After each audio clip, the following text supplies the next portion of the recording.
네, 다날 핀테크의 김영일 전략기획실장님의 강연 들어봤습니다. 사실 부산 NFT 행사에서도 강연을 해주셨는데 오늘은 또 새로운 얘기를 같이 들어볼 수 있었던 시간이었던 것 같습니다.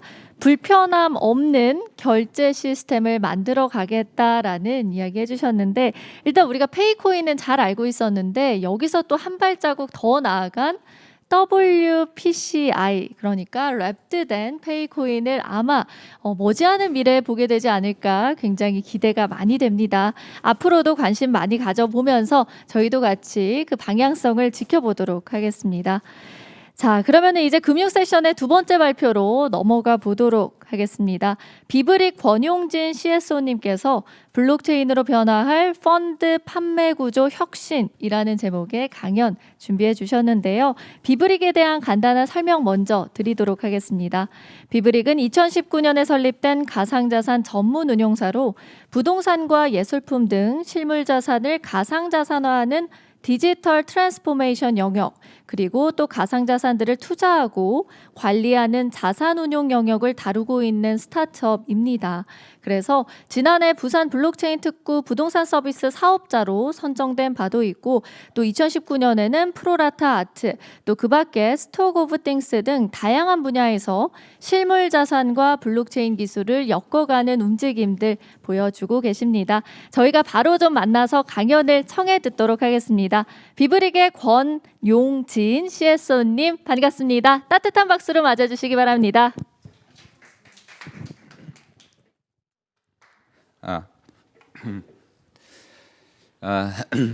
안녕하세요. 제가 최근에 목 수술을 해가지고 목소리가 조금 달라졌는데 네, 양해 부탁드립니다. 저는 비브릭의 권용진이라고 하고요. 제가 이 주제에 대해서 자주 이야기를 했는데 저희가 12월에 이제 실제 서비스가 런칭이 되는 관계로 이제 한 번 더 이제 저희 서비스와 저희가 어떤 일을 하고 있는지 저희가 꿈꾸는 미래가 무엇인지에 대해서 이야기를 해보려고 합니다. 저희 비브릭 같은 경우에는 뭐 여러 가지 사업을 하고 있지만 말씀하신 것처럼 가상자산 운용이랑 실물 자산을 이제 증권형 토큰화해서 실제로 법적인 테두리 안에서 운용을 할 수 있는 그 시스템을 개발하는 B2B 기업입니다. 일단은 제가 오늘 말씀드릴 부분은 블록체인으로 펀드 구조, 펀드 판매 구조가 어떻게 혁신이 될 수 있고 이게 실생활에서 어떤 이득이 올 것인가, 어떤 변화가 올 것인가에 대한 이야기입니다.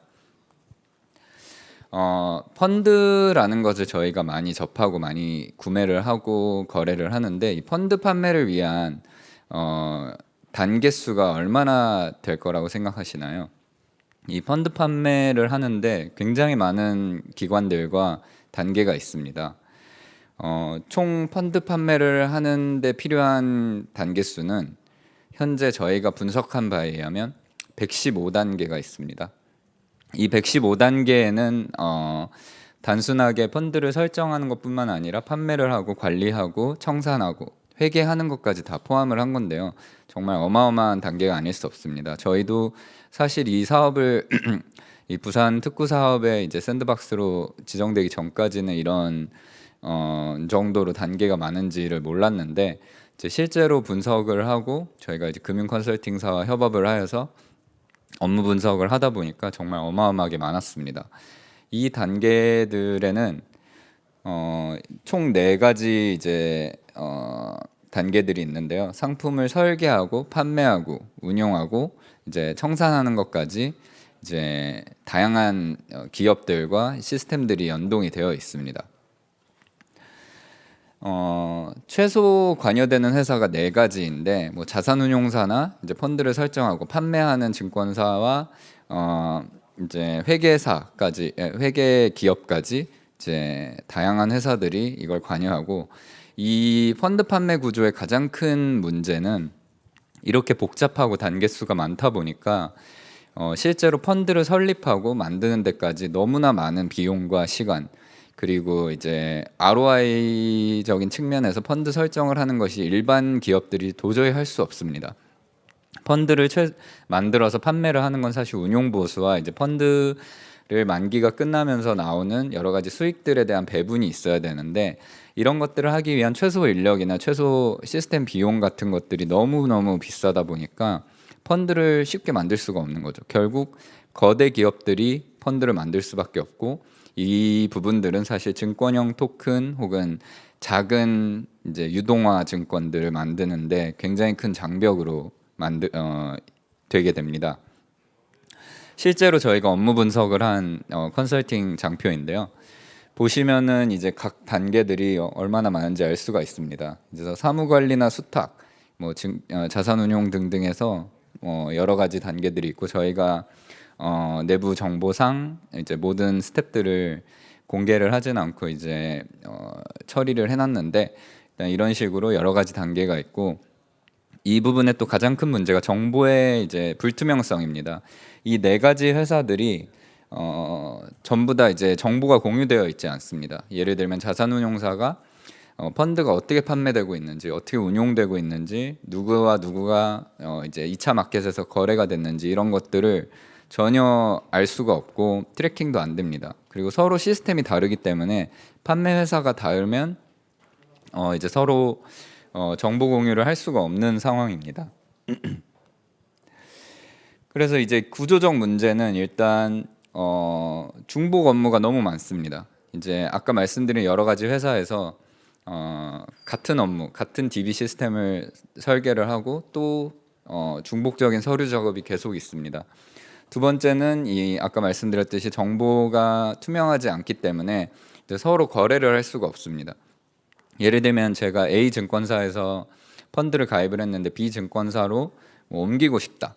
아니면 B 증권사의 고객과 거래를 하고 싶다. 이럴 때 쉽게 될 수가 없습니다. 보통은 이제 환매를 하고 다시 가입을 한다던가 뭐 이런 식의 문제가 있고요. 그 다음에 이제 비용이 너무 크기 때문에 아까 말씀드렸듯이 펀드를 쉽게 만들 수 없고 거대 펀드나 이제 공모 펀드를 좀 꺼리는 문제가 생기게 됩니다.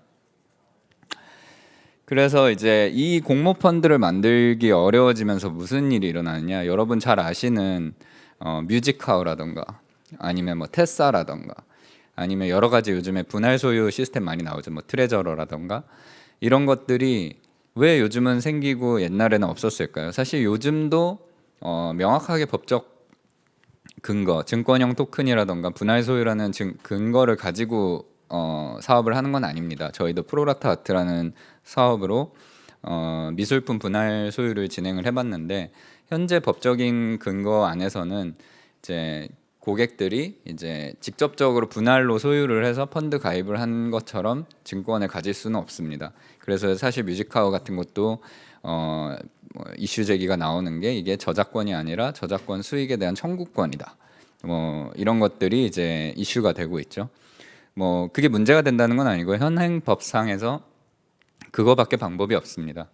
그렇기 때문에 이제 실제로 유일한 방법은 공모 펀드를 만들어서 펀드를 판매를 하는 건데 이 공모 펀드를 만드는 비용이 너무 비싸다 보니까 쉽게 이 펀드를 만들 수가 없고 결국에는 뭐 저작권 하나 뭐 몇 억 하지 않는 거 뭐 몇 천만 원 하는 거를 가지고 공모 펀드를 설정해서 운영을 하는 것 자체가 말이 안 되는 거죠.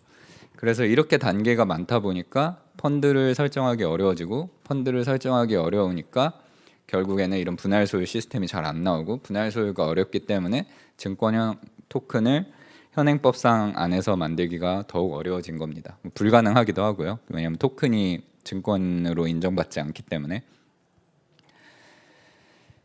그래서 이제 저희가 프로라타 아트를 하면서 사실상 이제 어려움을 겪고 소위 말하는 실패라고 할 수도 있는데 이게 어떤 문제가 있었냐? 아까 말씀드린 이제 분할 소유를 하고 토큰을 만드는 것 자체가 법적인 근거가 없구나. 그래서 저희가 샌드박스를 지원을 하게 된 겁니다.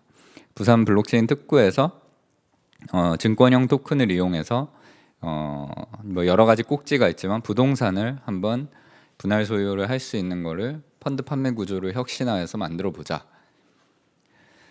이 블록체인으로 펀드 판매 구조를 바꾸면은 여러 가지가 있습니다. 장점이 여러 가지가 있지만 가장 심플하고 중요한 장점은 이제 단계 수가 줄어든다는 겁니다. 아주 혁신적으로. 뭐 명확하게 말하면 수탁이나 사무관리 쪽 단계들이 아예 없어진다고 보시면 됩니다. 그래서 총 115단계였던 단계들이 41단계로 굉장히 많이 줄어들게 됩니다. 그래서 아까 보여드렸던 PPT와 비교를 해보시면 이 뒤에 단에 있는 여러 가지 단계들이 대폭 축소한 거를 볼 수 있습니다. 이렇게 줄어든 거 자체가 단계만 줄은 게 아니고 여러 가지 장점이 있습니다. 첫 번째, 뭐 단계가 줄었으니까 당연히 비용이 줄어들죠.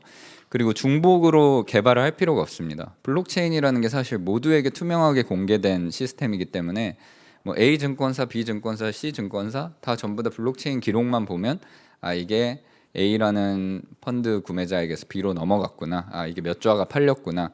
아 이게 몇 주화가 발행이 됐구나. 이런 걸 투명하게 알 수 있습니다.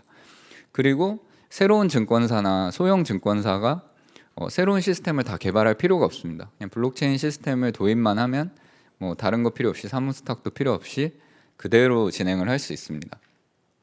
그리고 이제 마지막으로 이게 모두 다 현재 저희가 개발하는 건 ERC20 기반의 증권형 토큰을 발행해서 진행을 하고 있기 때문에 이런 것들이 되면은 향후에 뭐 자동 정산이나 요즘에 디파이에서 많이 이용을 하고 있는 스마트 컨트랙 기반의 담보대출이나 트레이딩 같은 것들이 가능해집니다. 그래서 이제 또 이거에 가장 저희가 기대하는 부가적인 효과는 이제 펀드 생성 비용이 드라마틱하게 줄기 때문에 소형 공모 펀드가 합법적으로 생겨나게 됩니다. 이 소형 공모 펀드가 많이 생긴다는 거는 제 말씀드린 뭐 뮤직하우라던가 테사 같은 혹은 내가 가지고 있는 자산을 펀드로 쉽게 만들 수 있게 된다는 거죠. 블록체인 시스템을 가져와서 토큰처럼 발행을 하는 겁니다. 예를 들면 내가 집에 뭐 명품이 있는데 지금은 아시는 서비스들이 명품을 가지고 분할 소유를 한다는 건 사실 어떤 회사한테 위탁을 하고 그 회사가 담보로 이제 청구권을 판매하는 식입니다. 그러니까 사실 그 회사가 망하면 이 내 명품 맡긴 명품은 없어지게 됩니다. 굉장히 리스크가 있죠. 그런데 이게 만약에 활성화가 되면 내 명품 자체를 토큰화를 해서 실제로 공모 펀드로 만들어서 파는 거죠. 그러면 이제 합법적으로 투자자 보호를 받으면서 펀드를 운영을 할 수 있고 증권형 토큰으로서 이제 활용이 되게 됩니다. 즉 누구나 자산을 유동할 수 있는 그런 시스템이 되고 영역이 되겠죠. 그래서 이제 저희가 2년 동안 샌드박스 정확히 말하면 이제 특구 사업을 진행을 하면서 이제 어떤 일을 하게 되느냐. 저희는 이제 정확한 명칭은 이제 부동산 기반의 펀드 부동산 펀드 수익 정확한 이름이 갑자기 생각이 안 나네요. 여기 있네요. 블록체인 기반 부동산 집합 투자 및 수익 배분 서비스입니다. 네, 이 말 자체가 아까 말씀드린 블록체인으로 펀드 판매 구조를 혁신을 하면서 증권형 토큰을 만들어 보겠다. 근데 일단은 특구 사업이니까 첫 번째로 부동산만 해봐라. 이런 식입니다. 저희 특구 사업에는 컨소시엄으로 이루어져 있는데 이제 이지스 자산운용과 저희 모회사인 세종텔레콤 그리고 저희 비브릭이 있는데요. 각자 역할은 명확한데 세종텔레콤은 이제 메인넷을 제공을 하고요. 저희가 증권형 토큰 발행 및 판매, 거래소 등을 운영을 하고 이지스 자산운용 및 DS 네트워크스 자산운용이 부동산 물건을 공급하는 형태입니다. 저희가 개발하고 있는 시스템 자체는 아까 말씀드렸듯이 현재 이제 펀드 판매 구조에서 이슈가 있었던 사무스탁이나 이런 회계적인 부분을 전부 이제 블록체인으로 바꿔서 ERC20 토큰의 증권이랑 똑같이 매핑되도록 펀드 한 좌가 곧 한 토큰이도록 개발을 하고 있습니다. 현재 실증 기간 동안에는 이 토큰 자체가 이슈가 생길 수도 있기 때문에 더블 부킹을 합니다. 그래서 예탁결제원에 펀드 판매 기록을 하면서 동시에 토큰도 움직입니다. 그래서 만약에 2년 동안 큰 이슈가 없으면 이제 예탁결제원에 등록을 하는 선택권 하나 혹은 STO 증권형 토큰으로 발행하는 거 하나라고 이제 펀드사가 이제 정할 수 있게 됩니다. 저희가 꿈꾸는 부분은 이제 증권형 토큰을 사용하는 게 훨씬 더 비용이 싸기 때문에 이제 많은 증권사들이나 일반인들이 증권형 토큰 쪽으로 선택을 해서 이제 예탁 결제원의 권력을 분산하는 효과도 있고 누구나 적은 비용으로 펀드를 발행할 수 있는 그런 환경으로 만들어가는 겁니다.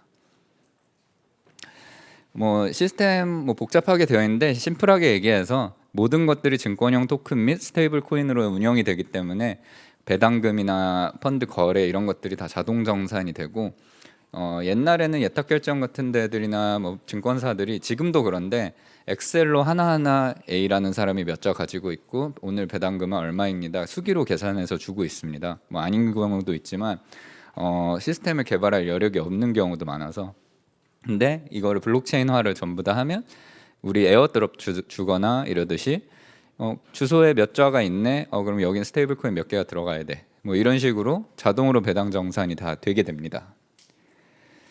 그래서 이제 저희 이 앱이나 서비스 자체는 사실 앞단을 POC로 만든 겁니다. 그래서 저희가 저희 자체 앱을 쓸 필요 없이 증권사나 어디서든 쓸 수 있지만 이제 실제로 보여드려야 되기 때문에 이번에 카사코리아처럼 비슷하게 부동산 분할 소유 앱을 만들었고요. 이름은 비브릭입니다. 네, 그래서 12월 15일에 그랜드 오픈을 하게 되고요. 저희가 부산에 있는 부동산 하나를 분할 소유를 해서 이제 증권형 토큰으로 발행하게 됩니다. 이 카사코리아와의 좀 다른 점은 카사코리아는 일단은 부동산 수익증권 처분 신탁을 이제 분할로 디지털로 매수매도를 할 수 있게 한 거기 때문에 부동산 자체의 신탁인데 저희는 이제 펀드이기 때문에 이제 이지스 자산운용에서 만든 부동산 펀드의 일부를 이제 구매하는 식인데 그게 토큰인 것입니다. 이 부분의 장점은 일단 첫 번째로는 저희가 부동산 펀드이기 때문에 수익률이 좀 더 좋습니다. 아무래도 처분 신탁보다는 조금 더 수익률이 좋고요. 두 번째는 이제 레버리지가 가능하고 그다음에 마지막으로는 이게 부동산뿐만 아니라 펀드이기 때문에 무엇이든 뭐 아트든 비상장 주식이든 선박이든 호텔이든 저희 두 번째 물건은 아마 호텔이 될 거고요. 호텔을 가지고 있으면은 이제 객실 예약 수익금까지도 이제 배당을 받을 수 있는 결국에는 이런 펀드들이 수익률이 제일 중요하기 때문에 아마 좋은 수익률을 기대를 하고 있고 어차피 저희 앱은 단순히 저희 비브릭 앱으로만 끝나는 게 아니고 앞으로 다양한 뭐 증권사의 백엔드 시스템으로 들어가는 것을 꿈꾸고 있습니다. 그래서 이제 마지막으로 저희가 꿈꾸는 게 무엇이냐면 저희는 부동산 소유 앱이 막 엄청나게 뜨는 거를 원하는 게 아닙니다. 저희가 원하는 방향성은 이게 정말 잘 되면 펀드라는 걸 누구나 만들 수 있는 마치 유튜브에 컨텐츠를 누구나 올리듯이 내가 가지고 있는 집에서 노는 뭐 롤렉스를 쉽게 펀드화 시킬 수 있는 그런 백엔드 시스템이 되고 증권형 토큰을 합법적으로 진행을 하는 걸 목표로 하고 있습니다. 네, 오늘 준비한 부분이 여기까지입니다. 감사합니다.